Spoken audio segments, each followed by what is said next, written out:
Todo lo que decimos puede ser practicado. No os decimos creerlo. Lo que os decimos es experimentad con ello, experimentadlo.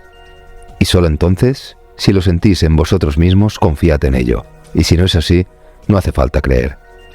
Sed bienvenidos. Aquí os espero, en este rincón mágico del universo, a solas con Ali.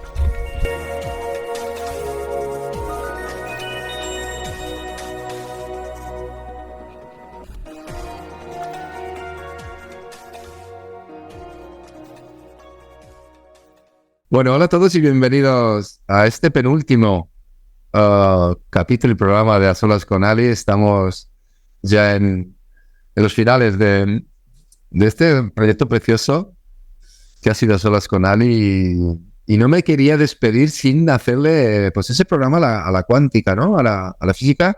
Y es un programa que tengo que decir que tenía que traer aquí a un profesor de física que no ha podido venir, pobre, porque está enfermo. Sí, que nos hubiera emocionado que estuviera aquí porque él sí nos podía dar lecciones verdaderas de física. Porque sí que es verdad que Ali lo tiene un poco ahí hace tiempo que no...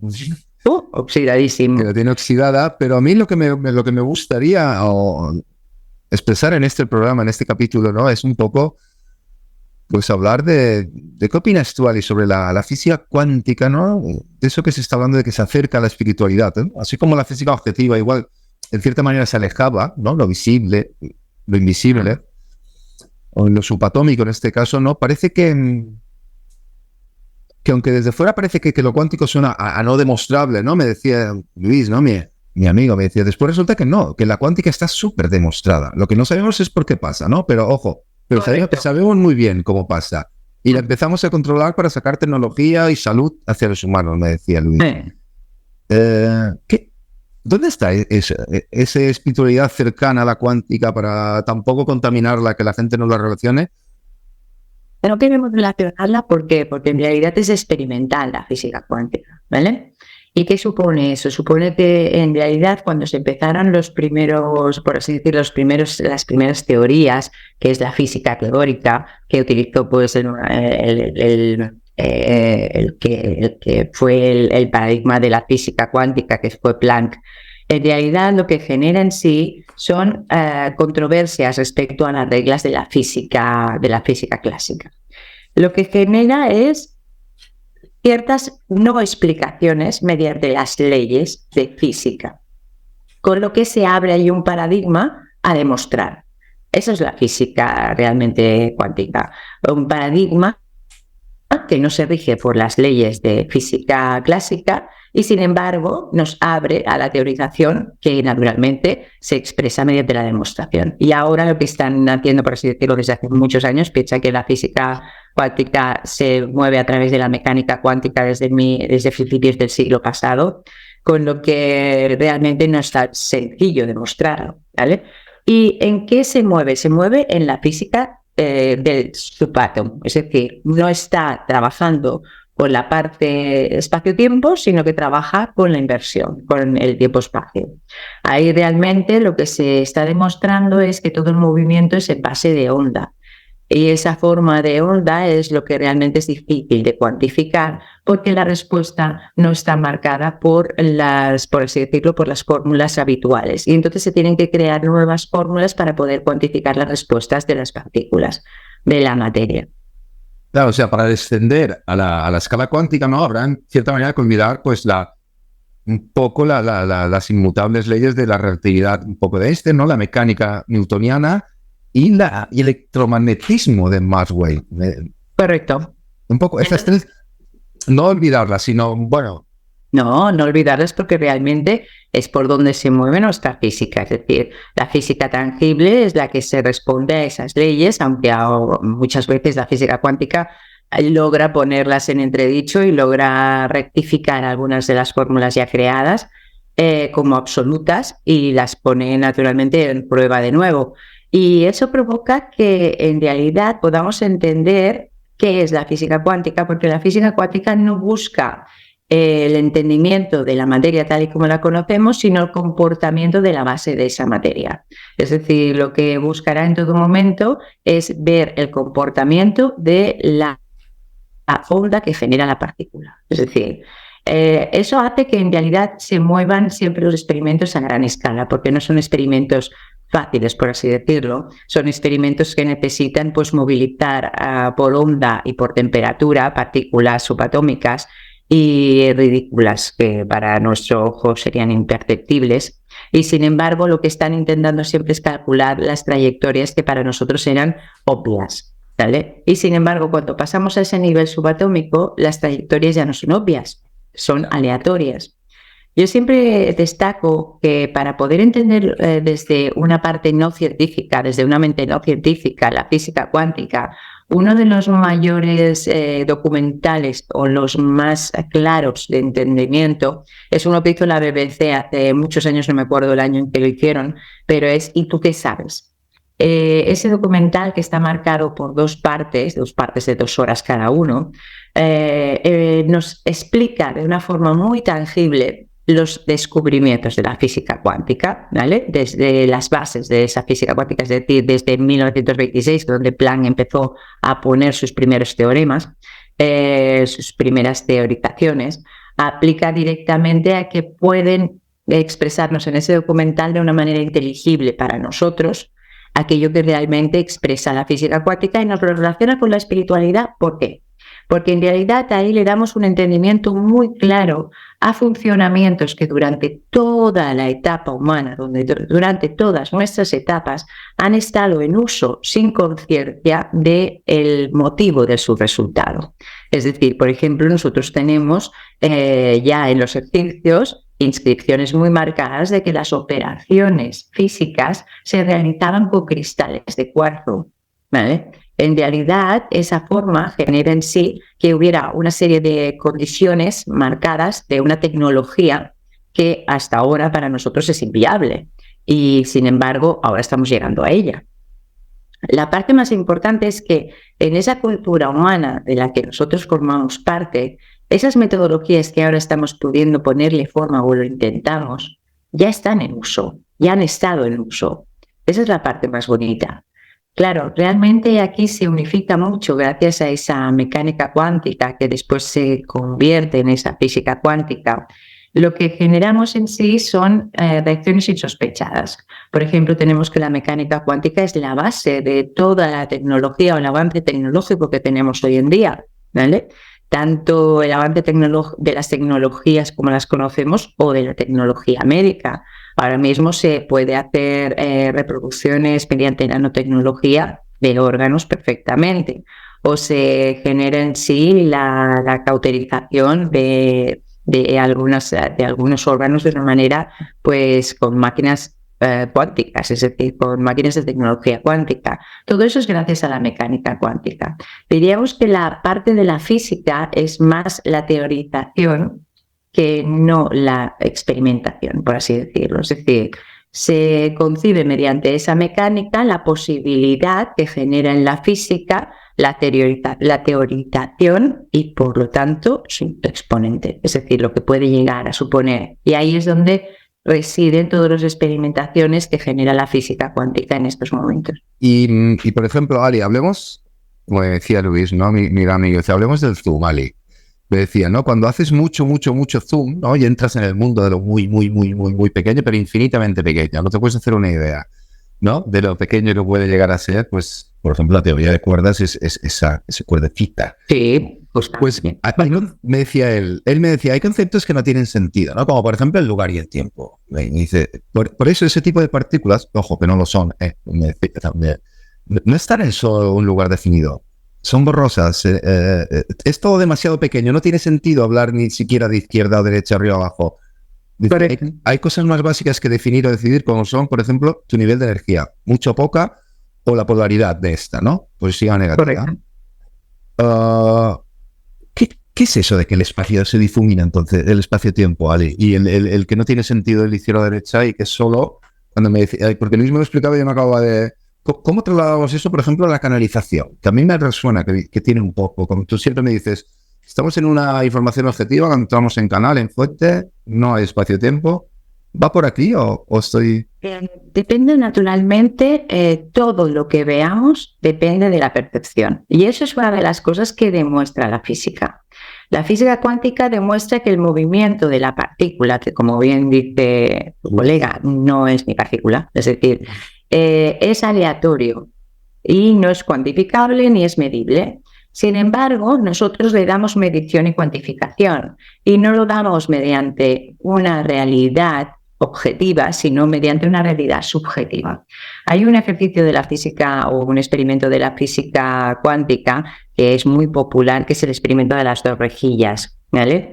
Es un disparador de partículas que se coloca ante dos rejillas, ante un panel que tiene dos rejillas paralelas, y ese disparador de partículas pretende pasar las partículas a través de esas dos rejillas. La finalidad es que choquen esas partículas en un panel compacto posterior a ese panel con las dos rejillas. ¿Se está entendiendo un poco? Sí, es el experimento. ¿Un dibujo? No, el experimento de la rendija es, ¿no? Sí. Entonces, cuando disparamos la partícula, resulta que cuando no hay ninguna grabación sobre ello, no hay ninguna visión sobre ello, la partícula tiene un resultado de explosión, es decir, tiene un resultado en el panel que está compacto por detrás de las dos rejillas, tiene un resultado aleatorio, no tiene ninguna figura concreta. Sin embargo, cuando nosotros nos dedicamos a mirar la trayectoria de esa partícula, de ese disparador de partículas, lo que hace es un dibujo perfecto a las rejillas que ha cruzado. Con lo que eso conlleva el hecho de que nosotros somos quien creamos la trayectoria de esa partícula. Este experimento lo que nos comprueba es el hecho de que nosotros somos los que mesuramos la percepción, es decir, que nosotros somos los que condicionamos el movimiento de esa materia. Sí, pero esto no puede dar lugar a interpretaciones que muchos físicos, me decía Luis, que consideraban erróneas, ¿no? Y que dice cosas como que los átomos saben cómo cuando los observas y eso les cambia el comportamiento. Era más como que la observación, ¿no? Una cosa es que las indeterminaciones cuánticas que se determinan o solucionan cuando se interactúan con ellas, y una forma de interactuar es enviar, por ejemplo, un fotón que rebote, y que después veremos lógicamente que de aquí se desprende que es imposible observar algo tan pequeño sin alterarlo cuando lo observas. ¿Correcto? Entonces no es que nosotros alteremos la materia. Vale. Nosotros vemos la materia que nos da la gana. Vale. ¿Se entiende bien? Sí, yo creo que... Sí. No es que nosotros podamos alterar un comportamiento, ni muchísimo menos. Lo que pasa es que nosotros, por ejemplo, si ese disparador de partículas hace que todas las partículas estén dispersas, en realidad nosotros no veremos esa dispersión por nuestros condicionamientos. Nosotros elegiremos qué partículas ver. Vale. Inconscientemente. Vale, aquí estás relacionando ya, exacto, ese mundo del inconsciente, de la espiritualidad. Correcto. Entonces, claro, la parte más importante es que somos nosotros quien damos forma a lo que vemos. No es la forma real que vemos.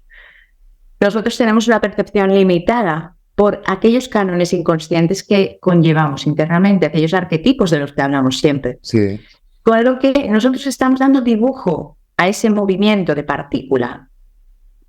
Por ejemplo, cuando nosotros vemos ese movimiento de partícula, nosotros no somos capaces de ver la realidad, ya no sé porque sea subatómico, sino porque en realidad ese movimiento está predibujado en nuestro cerebro. Es decir, nosotros vamos a tener un preconcepto que va a dar una visión a nuestros ojos. Nosotros no vemos y luego dibujamos cerebralmente. Ah, no. No, nosotros primero preconceptuamos y luego vemos. Con lo cual, la parte más importante es que aquí, por eso digo que en realidad para explicar espiritualidad no necesitamos únicamente herramientas de física, necesitamos también neurociencia. ¿Por qué? Porque no es un comportamiento únicamente de la materia, sino de nuestra relación con la materia. Entonces, aquí es donde realmente, para mi gusto, el último estudio que realicé fue psiconeurología, para poder entenderlo mejor. Porque, naturalmente, ¿qué respuesta tiene nuestro cerebro ante ese movimiento de partícula, hacia ese movimiento de onda? Es ahí donde nos interesa. ¿Por qué? Porque en realidad nosotros vamos a estimular a esa placa base que es bioquímica y que va a tener unos reactivos hormonales en nuestro interior, provocando un estímulo emocional. dándole una veracidad a aquello que vemos, con lo cual dibujando esa partícula a nuestro antojo, inconsciente, pero nuestro antojo. Claro, porque diferenciar la modificación, claro, de la materia desde la cuántica y la observación como materialización concreta es intervenir energéticamente en nuestro campo físico, Ali. O sea, quiero decirte, en realidad la cuántica, ¿no? Dice Luis, está constantemente modificando el mundo físico, casi siempre de forma automática e inconsciente, pero en ocasiones somos capaces de dirigir la atención, por ejemplo con la meditación. Y eso te cambia el estado de tu cuerpo, es bien conocido por los médicos, que se dediquen los médicos. Entonces, ahí es un poco esto, Ali. Eso mismo, eso es lo que estamos jugando. Es decir, lo que se está jugando en estos últimos experimentos de neurociencia es básicamente poder atisbar lo que supone esa, por así decirlo, ese espectro de onda, ¿vale? Que nos hace recibir una serie de información totalmente fuera de nuestro campo consciente y que provoca en sí un estado estimulado. Es decir... Entonces, perdona, Ale, una cuestión es, todo lo que está iniciado en ese sentido fuera de un plano físico, átomos o cuerpo, puede acabar por influenciar, incluso, yo qué sé, cuando decides incluso pegarle un martillazo a una piedra y la rompes, ¿no? O que con un pensamiento puedes enviar un cohete a la luna, me decía un físico. Por supuesto. Entonces, naturalmente, ahí es cuando un concepto de los que últimamente se está teorizando mucho dentro de la neurociencia, que es el libre albedrío, ¿vale? Sí. Cuando para nosotros es algo que implica la conciencia, es decir, nuestro consciente no tiene libertad en absoluto, ¿vale? No, nuestro consciente está supeditado a tantísimas reacciones moleculares, es decir, de onda, que en realidad nosotros somos onda pura, con lo que está en una comunicación constante de ese radio. Implica que estamos sujetos a millones y millones de estímulos inconscientes. Millones de estímulos que provocan un biorritmo concreto en nosotros y que nos dan una respuesta de un reconocimiento interno inconsciente. ¿Qué ocurre? Para nosotros, claro que somos el que vemos y este es el que le da la sintonía, pero ¿quién ve? No ven nuestros ojos, no ve nuestro consciente. ¿Se entiende bien? Sí, ¿quién ve, Ali? Vemos el compendio o el conjunto de todo ese estado de onda unificado a nuestro inconsciente. Vale. Perdona, Ali, si te interrumpo o utilizo palabras que no son mías, porque es un programa que se me va de las manos porque no lo estoy llevando yo. Pero sí que me preguntaba un físico, me dice, pregúntale a un físico, pregúntale esto a Ali cuando la tengas delante. Me decía, Ali utiliza términos de vibración y o frecuencia de una forma que quizás incluso ambivalente entre la física y la espiritualidad. No sé si sabes a lo que me refiero. Incluso habla de densidad de vibración. Me dice, aquí ya me quedo pajarito total. Por favor, el día que lo tengas delante, los físicos nosotros, dice, cuando hablamos de frecuencia nos referimos al espectro electromagnético, claro, de la típica... ¿no? El típico dibujo. Sí, nosotros no. Aquí sí que hay una divergencia bastante clara. Porque nosotros cuando hablamos del estado de vibración, lo que hablamos justamente es de un estado de irradiación. Es decir, es un estado básicamente donde nuestra frecuencia puede sentir una base por así decirlo, de hormonación, ¿vale? Cuando nosotros hablamos de vibración no hablamos de un medidor. No es un medidor, básicamente. Hablamos de un estado concreto de unificación con nuestro campo electromagnético. Y para que ese campo electromagnético produzca, yo tengo que tener una hormonación concreta. Con lo cual estoy hablando de un estado que suma al químico. Es decir, y eso es lo que va a producir un estado de vibración concreto, ¿vale? Naturalmente no es un estado medible, es un estado que nosotros llamamos así por ponerle alguna nomenclatura, por hablarlo de alguna forma inteligible. Porque claro, yo puedo decir, si estás en la vibración del amor, a ver, ¿qué significa eso para usted?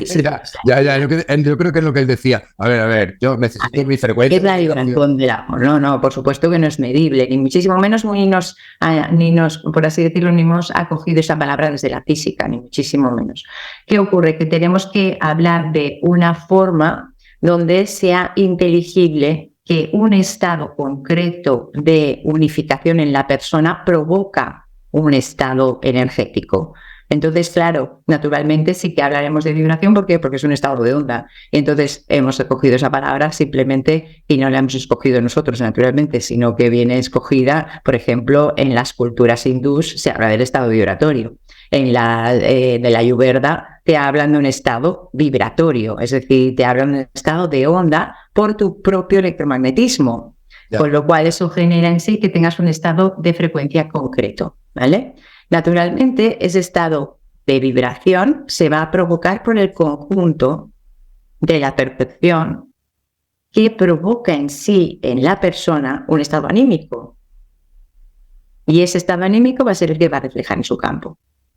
Cuando nosotros nos acercamos a una persona, que eso nos gusta mucho explicar, ¿no? Cuando nos acercamos a una persona y le decimos buenos días sonriendo, pero tenemos un contenido, por así decirlo, o nos sentimos emocionalmente en tristeza, la persona no va a percibir mi sonrisa y mi buenos días, no va a percibir mi saludo cordial, va a percibir un campo denso, va a percibir tristeza. ¿Se entiende bien? Sí. En lugar de contagiar aquello que yo deseo conscientemente comunicar, voy a comunicar desde el campo hacia el otro campo. ¿Por qué? Porque es que el campo electromagnético no tiene diferenciación, es exactamente el mismo. ¿Qué ocurre? Que va a estar sujeto a toda la irradiación que componga todo mi estado. Con lo que, naturalmente, ese va a ser el prevalente en mí. Es el que me va a hacer ver, el que me va a hacer sentir, el que me va a hacer provocar incluso la percepción externa. Porque dentro de un mismo paradigma vamos a tener dos personas que van a tener el mismo escenario con dos percepciones opuestas, pero con mucha tranquilidad, porque van a depender de su propio estado. Ahí es cuando realmente hablamos nosotros de vibración, de frecuencia y sobre todo de densidad. ¿Por qué hablamos de densidad y no dimensión? Estas palabras en espiritualidad se rectificaron porque en realidad se hablaba hasta hace muy poco de dimensión. Hablábamos de dimensión como los estados vibratorios de la persona. Es decir, sí, aún se habla y a mí me lía bastante. Sí, justamente fue un físico el que cambió esta nomenclatura y nos la cambió de una forma muy lógica. ¿Por qué? Porque hablaba que la dimensión es lo cuantificable y la densidad es el espacio de onda. Entonces, naturalmente, cuando nosotros hablamos de diferentes densidades, hablamos de diferentes estadios de vibración. Es decir, cuando nosotros calculamos o podemos expresar esa vibración para cuantificarla por frecuencia, ¿vale? Hablaremos de la velocidad de vibración, ¿vale? Por ejemplo, ¿qué ocurre con una emoción, por así decirlo, de rabia? ¿Vale? Cuando nosotros nos acercamos a una persona que tiene una emoción de rabia, notamos que su onda es densa, ¿vale? Su estado vibratorio es denso, con lo cual hablaremos de una frecuencia densa, ¿vale? Cuando nosotros vemos que una persona está en agradecimiento, está en amor, está intrigándose a sí misma, está haciendo cualquier acto que realmente le llene, ¿vale? O simplemente visualizando a una persona que ame, su estado vibratorio cambia completamente. ¿Y dónde entra la densidad, Ali? La densidad entra en el momento que podemos marcar el estado vibratorio diferente. Hablaremos de primera densidad, de segunda densidad, de tercera densidad, y hablaremos hasta novena densidad. ¿Por qué? Porque es lo máximo que puede sostener el cuerpo físico. La materia de carbono no puede sostener una densidad mayor a la novena, porque aplica directamente a que nuestras moléculas no lo resistirían.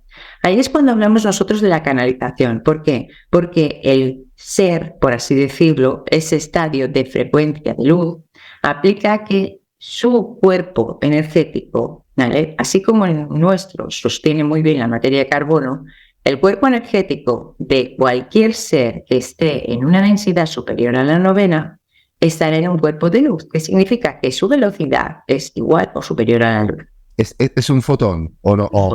Correcto. Vale. Y eso, perdón, Ali, que ahora yo no sé si estoy mezclando de cosas, pero la conciencia, yo creo que ahí entra en juego, es importante. La conciencia, que a mí me decía Luis, me acuerdo, me decía que es sintonizada por el cerebro con unas antenas cuánticas, me decía, que se llaman microtúbulos, ¿no? O estructuras piramidales, Y esta conciencia es la que nos modula el estado de ánimo, hormonas.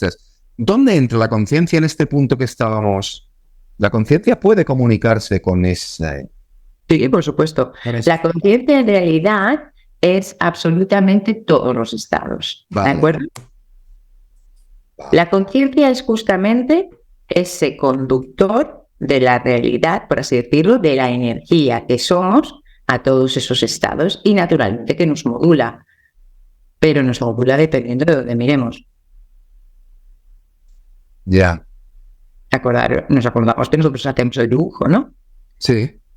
Correcto. Lo hacemos conscientemente, con lo cual esa modulación tendrá una forma muy marcada por esa conciencia, por eso decimos que el libre albedrío hay que ponerlo en entredicho, tal como se conoce popularmente, ¿vale?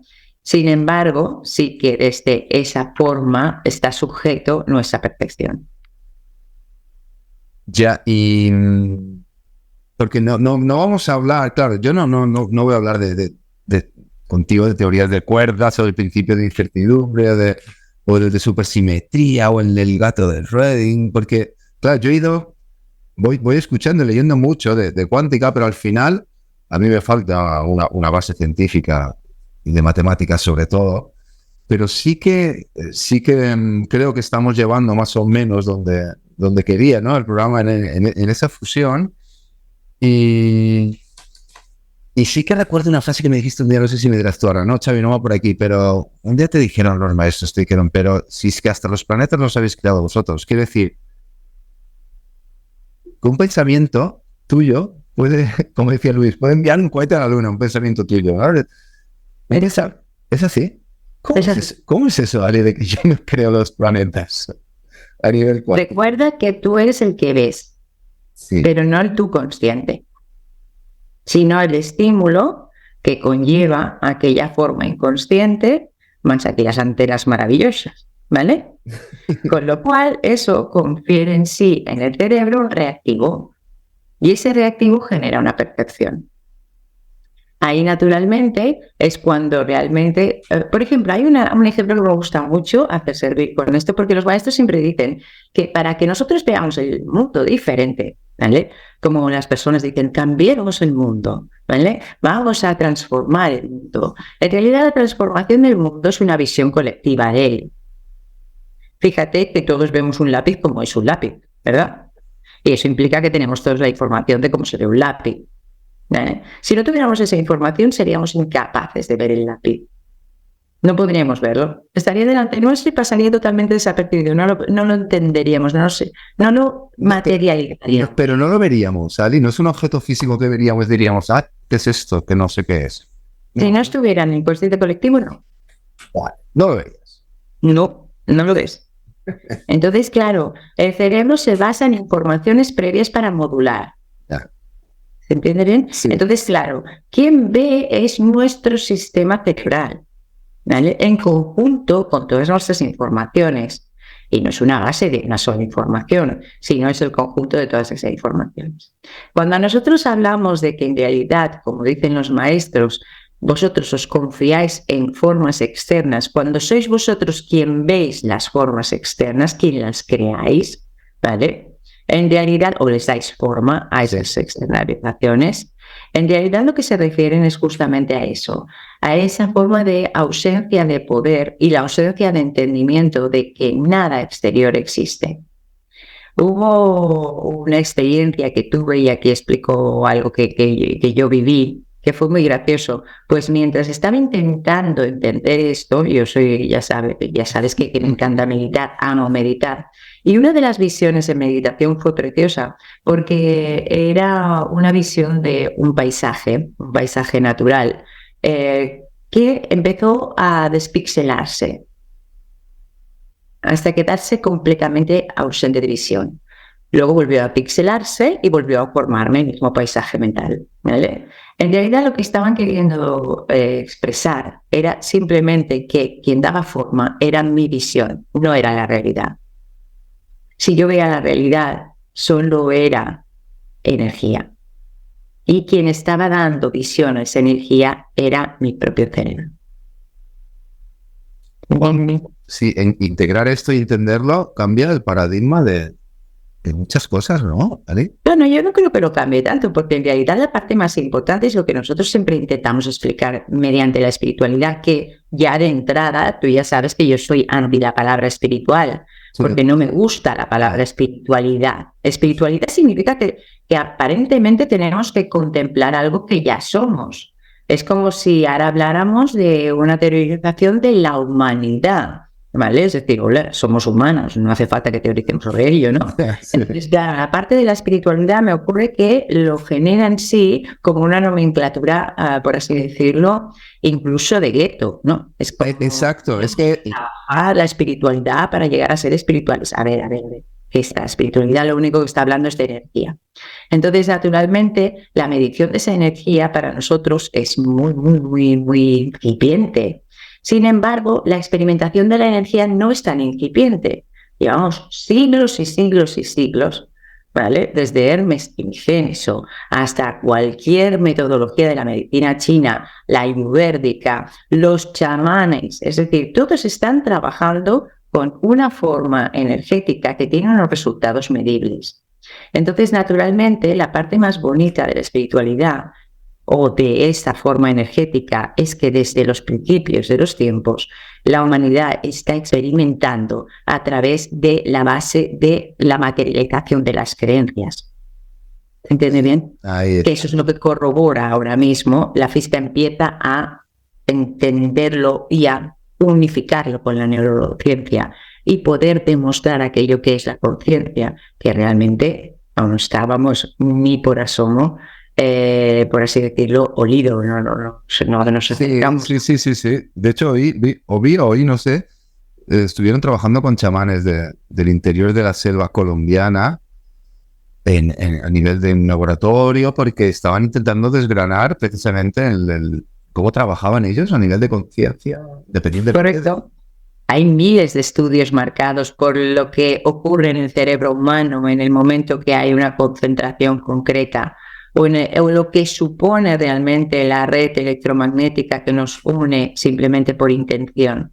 Hay miles de estudios que marcan ya esas cuantificaciones como tangibles. Entonces, la parte más importante de ello es que aquellas ciencias milenarias, ¿vale? Ahora lo único que estamos haciendo es intentando darle una ubicación, intentarlo darle una explicación científica, pero en ninguna ocasión esas ciencias milenarias han necesitado esa explicación científica para ser. Ya eran, ¿vale? Me hace mucha gracia, por ejemplo, cuando hubo un experimento, ¿vale? En Estados Unidos, yo creo que allí se hacen todos los experimentos en este sentido. En Inglaterra no quiero desmerecer porque también, pero en realidad se hizo un experimento muy bonito que fue con unos monjes tibetanos que les pidieron que estuvieran orando por una serie de personas en un tiempo determinado, ¿vale? Que fue la base de, justamente ese experimento surgió a través de la modificación de la molécula por la intención. Es decir, la molécula del agua, ¿vale? Es transferible a nuestra propia intención. Es decir, sí, eso lo conocemos, ¿no? Es decir, y por microscopio podemos ver cómo se transforma esa molécula cuando simplemente le conferimos una intención. En base a ese experimento, lo que hicieron fue agrandarlo un poco y marcar qué ocurría cuando X personas, es decir, un grupo de personas, tenían una intención concreta, constante, hacia otra persona determinada en el otro extremo del planeta, ¿vale? En realidad, ese experimento surtió un éxito escandaloso y de ahí partió una base de experimento de la física que lo que confirió es esa forma de desdoblamiento molecular que hace que afecte el movimiento de una molécula en China a otra que está en Cuenca, ¿vale? Entonces, claro, eso ya está demostrándose. La parte más importante es que, claro, los tibetanos lo tienen demostrado desde hace miles de años. Entonces, nosotros estamos cuantificando, es decir, estamos dándole veracidad científica a algo que ya es. Entonces, claro, para mi gusto, hablar de espiritualidad, ¿vale? Y hablar de ciencia como separado, en realidad ya tiene que pasar a la historia. ¿Qué nombre le pondríamos, Ali? Pues no lo sé, la verdad, me encantaría tener una lluvia de ideas sobre esto, porque me gustaría muchísimo, sería uno de mis sueños, tener una nomenclatura para que en realidad no fuera extraño hablar de lo que nosotros estamos hablando. Hablar de los contactos con la conciencia, hablar de desencarnados, porque estamos hablando de energía, es una energía que nosotros contenemos, es una energía que está por encima de nuestra propia conciencia. Claro, es que hablar de las experiencias que he tenido con Ali, ¿no? Es lo que a mí me ayuda a creer, a tener la fuerza de saber que estoy en el camino, ¿no? Porque cuando te pones delante de ella, en este caso porque yo he canalizado con ella, cualquier canalizador, ¿no? Entonces toda la información que te llega, es imposible que esa persona sepa pues eso de ti o todo lo que te envuelve. A mí me da mucha esperanza y quitarme un poco de hierro a todo, ¿no? Por eso estaba ya no obsesionado, pero sí que quería hacer un programa bonito de física y energía. Vamos a verlo ya. Naturalmente me gusta energía más. La parte más importante, por ejemplo, de la canalización es que nos rompe los paradigmas de separación. Para nosotros es importantísimo esa base. ¿Por qué? Porque nosotros sentimos que vamos separados, que vamos ajenos a todos los demás. Igual que lo que demuestra la física en la espiritualidad o en la energía ya es demostrable. ¿Por qué? Porque en realidad la forma en la que realmente un campo electromagnético confiere la información a una persona aplica directamente a que no hay ninguna barrera, a pesar de que nuestra mente cree que sí. Entonces, la parte más importante es que ¿dónde tengo que estar para que no hayan esas barreras? ¿Qué vibración tengo que tener para que esas barreras no existan?